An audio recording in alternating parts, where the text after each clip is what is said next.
The Gospel of Matthew, Matthew 26. The plot to kill Jesus.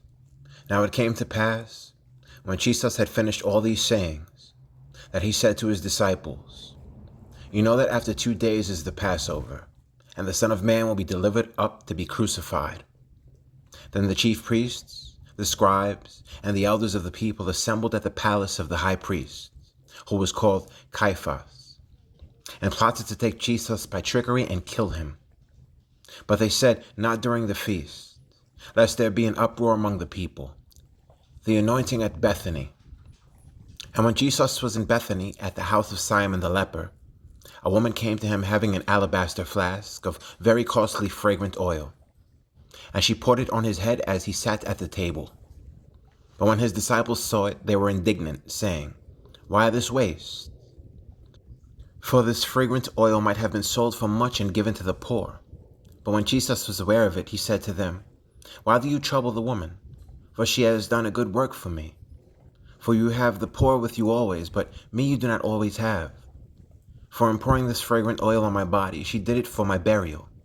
Assuredly, I say to you, wherever this gospel is preached in the whole world, what this woman has done will also be told as a memorial to her." Judas agrees to betray Jesus. Then one of the 12, called Judas Iscariot, went to the chief priests and said, "What are you willing to give me if I deliver him to you?" And they counted out to him 30 pieces of silver. So from that time he sought opportunity to betray him. Jesus celebrates Passover with his disciples. Now on the first day of the feast of unleavened bread, the disciples came to Jesus, saying to him, "Where do you want us to prepare for you to eat the Passover?" And he said, "Go into the city to a certain man, and say to him, 'The teacher says, my time is at hand. I will keep the Passover at your house with my disciples.'" So the disciples did as Jesus had directed them, and they prepared the Passover. When evening had come, he sat down with the 12. Now as they were eating, he said, "Assuredly, I say to you, one of you will betray me." And they were exceedingly sorrowful, and each of them began to say to him, "Lord, is it I?" He answered and said, "He who has dipped his hand with me in the dish will betray me. The Son of Man indeed goes just as it is written of him. But woe to that man by whom the Son of Man is betrayed. It would have been good for that man if he had not been born." And Judas, who was betraying him, answered and said, "Rabbi, is it I?" He said to him, "You have said it." Jesus institutes the Lord's Supper. And as they were eating, Jesus took bread, blessed and broke it, and gave it to the disciples and said, "Take, eat, this is my body." Then he took the cup and gave thanks and gave it to them, saying, "Drink from it, all of you. For this is my blood of the new covenant, which is shed for many for the remission of sins. But I say to you, I will not drink of the fruit of the vine from now on until that day when I drink it new with you in my Father's kingdom." And when they had sung a hymn, they went out to the Mount of Olives. Jesus predicts Peter's denial. Then Jesus said to them, "All of you will be made to stumble because of me this night, for it is written, I will strike the shepherd, and the sheep of the flock will be scattered. But after I have been raised, I will go before you to Galilee." Peter answered and said to him, "Even if all are made to stumble because of you, I will never be made to stumble." Jesus said to him, "Assuredly, I say to you that this night, before the rooster crows, you will deny me 3 times. Peter said to him, "Even if I have to die with you, I will not deny you." And so said all the disciples. The prayer in the garden. Then Jesus came with them to a place called Gethsemane, and said to the disciples, "Sit here while I go and pray over there." And he took with him Peter and the 2 sons of Zebedee, and he began to be sorrowful and deeply distressed. Then he said to them, "My soul is exceedingly sorrowful, even to death. Stay here and watch with me." He went a little farther and fell on his face and prayed, saying, "O my Father, if it is possible, let this cup pass from me. Nevertheless, not as I will, but as you will." Then he came to the disciples and found them sleeping, and said to Peter, "What? Could you not watch with me 1 hour? Watch and pray, lest you enter into temptation. The spirit indeed is willing, but the flesh is weak." Again a second time he went away and prayed, saying, "O my Father, if this cup cannot pass away from me unless I drink it, your will be done." And he came and found them asleep again, for their eyes were heavy. So he left them, went away again, and prayed the third time, saying the same words. Then he came to his disciples and said to them, "Are you still sleeping and resting? Behold, the hour is at hand, and the Son of Man is being betrayed into the hands of sinners. Rise, let us be going. See, my betrayer is at hand." Betrayal and arrest in Gethsemane. And while he was still speaking, behold, Judas, one of the 12, with a great multitude with swords and clubs, came from the chief priests and elders of the people. Now his betrayer had given them a sign, saying, "Whomever I kiss, he is the one. Seize him." Immediately he went up to Jesus and said, "Greetings, Rabbi," and kissed him. But Jesus said to him, "Friend, why have you come?" Then they came and laid hands on Jesus and took him. And suddenly one of those who were with Jesus stretched out his hand and drew his sword, struck the servant of the high priest, and cut off his ear.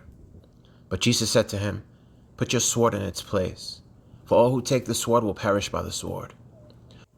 Or do you think that I cannot now pray to my Father, and he will provide me with more than 12 legions of angels?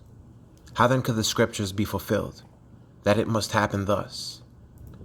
In that hour Jesus said to the multitudes, "Have you come out, as against a robber, with swords and clubs to take me? I sat daily with you, teaching in the temple, and you did not seize me. But all this was done that the scriptures of the prophets might be fulfilled." Then all the disciples forsook him and fled. Jesus faces the Sanhedrin. And those who had laid hold of Jesus led him away to Caiaphas the high priest, where the scribes and the others were assembled.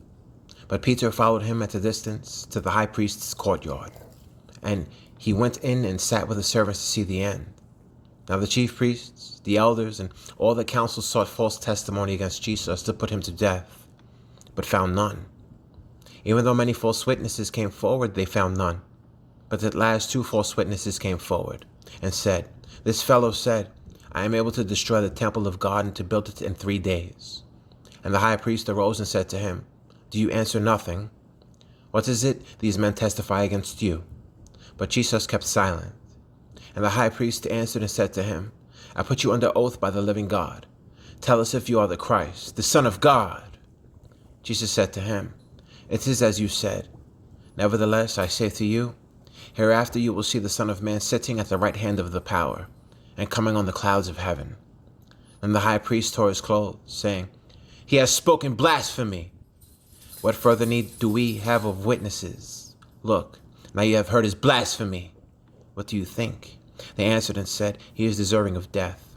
Then they spat in his face and beat him. And others struck him with the palms of their hands, saying, "Prophesy to us, Christ, who is the one who struck you?" Peter denies Jesus and weeps bitterly. Now Peter sat outside in the courtyard, and the servant's girl came to him, saying, "You also were with Jesus of Galilee."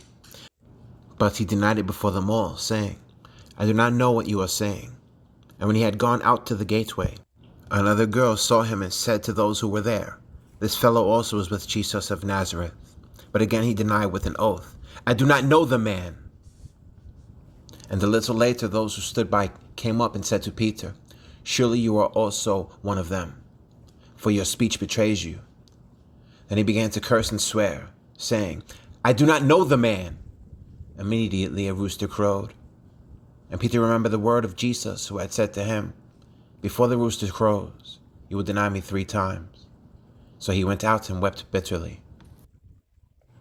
Matthew 27. Jesus handed over to Pontius Pilate. When morning came, all the chief priests and elders of the people plotted against Jesus to put him to death. And when they had bound him, they had led him away and delivered him to Pontius Pilate the governor.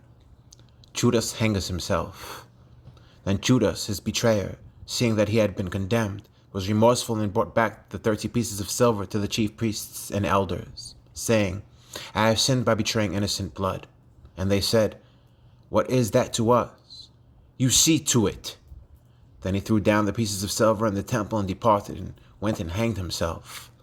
But the chief priests took the silver pieces and said, "It is not lawful to put them into the treasury, because they are the price of blood." And they consulted together and bought with them the potter's field to bury strangers in. Therefore that field has been called the field of blood to this day. Then was fulfilled what was spoken by Jeremiah the prophet, saying, And they took the 30 pieces of silver, the value of him who was priced, whom they of the children of Israel priced, and gave them for the potter's field as the Lord directed me. Jesus faces Pilate. Now Jesus stood before the governor, and the governor asked him, saying, Are you the king of the Jews? Jesus said to him, It is as you say. And while he was being accused by the chief priests and elders, he answered nothing. Then Pilate said to him, Do you not hear how many things they testify against you? But he answered him not one word, so that the governor marveled greatly. Taking the place of Barabbas. Now at the feast the governor was accustomed to releasing to the multitude one prisoner, whom they wished. And at that time they had a notorious prisoner called Barabbas. Therefore, when they had gathered together, Pilate said to them, Whom do you want me to release to you, Barabbas or Jesus who is called Christ? For he knew that they had handed him over because of envy. While he was sitting on the judgment seat, his wife sent to him, saying, Have nothing to do with that just man, for I have suffered many things today in a dream because of him. But the chief priests and elders persuaded the multitudes that they should ask for Barabbas and destroy Jesus. The governor answered and said to them, Which of the two do you want me to release to you? They said, Barabbas. Pilate said to them, What then shall I do with Jesus who is called Christ? They all said to him, Let him be crucified. Then the governor said, Why? What evil has he done? But they cried out all the more, saying, Let him be crucified. When Pilate saw that he could not prevail at all, but rather that a tumult was rising, he took water and washed his hands before the multitude, saying, I am innocent of the blood of this just person. You see to it. And all the people answered and said, His blood be on us and on our children. Then he released Barabbas to them, and when he had scourged Jesus, he delivered him to be crucified. The soldiers mocked Jesus. Then the soldiers of the governor took Jesus into the praetorium and gathered the whole garrison around him. And they stripped him and put a scarlet robe on him. When they had twisted a crown of thorns, they put it on his head and a reed in his right hand. And they bowed the knee before him and mocked him, saying, Hail, King of the Jews! Then they spat on him and took the reed and struck him on the head. And when they had mocked him, they took the robe off him, put his own clothes on him, and led him away to be crucified. The king on a cross. Now as they came out, they found a man of Cyrene, Simon by name. Him they compelled to bear his cross. And when they had come to a place called Golgotha, that is to say, place of a skull, they gave him sour wine mingled with gall to drink. But when he had a taste of it, he would not drink. Then they crucified him, and divided his garments, casting lots, that it might be fulfilled which was spoken by the prophet. They divided my garments among them, and for my clothing they cast lots. Sitting down, they kept watch over him there. And they put up over his head the accusation written against him. This is Jesus, the King of the Jews. Then 2 robbers were crucified with him, one on the right and another on the left. And those who passed by blasphemed him, wagging their heads, and saying, You who destroy the temple and built it in 3 days, save yourself. If you are the Son of God, come down from the cross. Likewise the chief priests also, mocking with the scribes and elders, said, He saved others, himself he cannot save. If he is the King of Israel, let him now come down from the cross, and we will believe him. He trusted in God. Let him deliver him now if he will have him. For he said, I am the Son of God. Even the robbers who were crucified with him reviled him with the same thing. Jesus dies on the cross. Now from the 6th hour until the 9th hour there was darkness over all the land. And about the 9th hour Jesus cried out with a loud voice, saying, Eli, Eli, lama sabachthani? That is, my God, why have you forsaken me? Some of those who stood there when they heard that said, This man is calling for Elijah. Immediately one of them ran and took a sponge, filled it with sour wine, and put it on a reed, and offered it to him to drink. The rest said, Let him alone. Let us see if Elijah will come to save him. And Jesus cried out again with a loud voice, and yielded up his spirit. Then, behold, the veil of the temple was torn in two from the top to the bottom, and the earth quaked, and the rocks were split, and the graves were opened, and the many bodies of the saints who had fallen asleep were raised. And coming out of the graves after his resurrection, they went into the holy city and appeared to many. So when the centurion and those with him, who were guarding Jesus, saw the earthquake and the things that had happened, they feared greatly, saying, "Truly this was the Son of God." And many women who followed Jesus from Galilee, ministering to him, were there looking on from afar, among whom were Mary Magdalene, Mary the mother of James and Joses, and the mother of Zebedee's son. Jesus buried in Joseph's tomb. Now when evening had come, there came a rich man from Arimathea, named Joseph, who himself had also become a disciple of Jesus. This man went to Pilate and asked for the body of Jesus. Then Pilate commanded the body to be given to him. When Joseph had taken the body, he wrapped it in a clean linen cloth, and laid it in his new tomb which he had hewn out of the rock, and he rolled a large stone against the door of the tomb and departed. And Mary Magdalene was there, and the other Mary, sitting opposite the tomb. Pilate sets the guard. On the next day, which followed the day of preparation, the chief priests and Pharisees gathered together to Pilate, saying, "Sir, we remember, after 3 days I will rise. Therefore command that the tomb he made secure until the 3rd day, lest his disciples come by night and steal him away, and say to the people, he has risen from the dead. So the last deception will be worse than the first." Pilate said to them, "You have a guard. Go your way. Make it as secure as you know how." So they went and made the tomb secure, sealing the stone and setting the guard. Matthew 28. He is risen. Now after the Sabbath, as the first day of the week began to dawn, Mary Magdalene and the other Mary came to see the tomb. And behold, there was a great earthquake, for an angel of the Lord descended from heaven, and came and rolled back the stone from the door, and sat on it. His countenance was like lightning, and his clothing as white as snow. And the guards shook for fear of him, and became like dead men. But the angel answered and said to the women, "Do not be afraid, for I know that you seek Jesus who was crucified. He is not here, for he has risen, as he said. Come, see the place where the Lord lay, and go quickly and tell his disciples that he is risen from the dead. And indeed he is going before you into Galilee. There you will see him. Behold, I have told you." So they went out quickly from the tomb with fear and great joy, and ran to bring his disciples word. The women worshipped the risen Lord. And as they went to tell his disciples, behold, Jesus met them, saying, "Rejoice!" So they came and held him by the feet and worshipped him. Then Jesus said to them, "Do not be afraid. Go and tell my brethren to go to Galilee, and there they will see me." The soldiers are bribed. Now while they were going, behold, some of the guard came into the city and reported to the chief priests all the things that had happened. When they had assembled with the elders and consulted together, they gave a large sum of money to the soldiers, saying, "Tell them, his disciples came at night and stole him away while we slept. And if this comes to the governor's ear, we will appease him and make you secure."